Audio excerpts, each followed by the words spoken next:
નમસ્કાર, હું રાજ. આપ જોઈ રહ્યા છો સ્પાર્ક ટુડે ન્યૂઝ. પાવી જેતપુરમાં આઝાદીના પર્વની ઉજવણીના ભાગરૂપે ભવ્ય તિરંગા યાત્રાનું આયોજન કરવામાં આવ્યું હતું.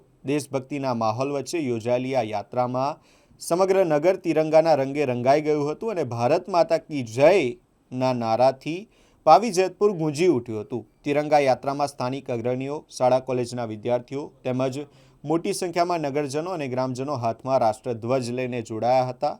દેશભક્તિના ગીતો સાથે યોજાયેલી યાત્રામાં લોકોમાં ભારે ઉત્સાહ જોવા મળ્યો હતો. નગરના મુખ્ય માર્ગો પરથી પસાર થયેલી તિરંગા યાત્રા તીનબત્તી બસ સ્ટેન્ડ નજીક આંબેડકર ચોક ખાતે પહોંચી હતી. વિવિધ સ્થળોએ યાત્રાનું પુષ્પવર્ષા સાથે ભવ્ય સ્વાગત કરવામાં આવ્યું હતું. યાત્રા દરમિયાન રાષ્ટ્રીય એકતા અને દેશપ્રેમનો સંદેશ આપવામાં આવ્યો હતો. રાષ્ટ્રધ્વજ પ્રત્યે સન્માન અને લોકોમાં દેશભક્તિની ભાવના વધુ મજબૂત બને તેવા ઉદ્દેશ સાથે યોજાયેલી આ તિરંગા યાત્રા ઉત્સાહભેર અને શાંતિપૂર્ણ વાતાવરણમાં સંપન્ન થઈ હતી.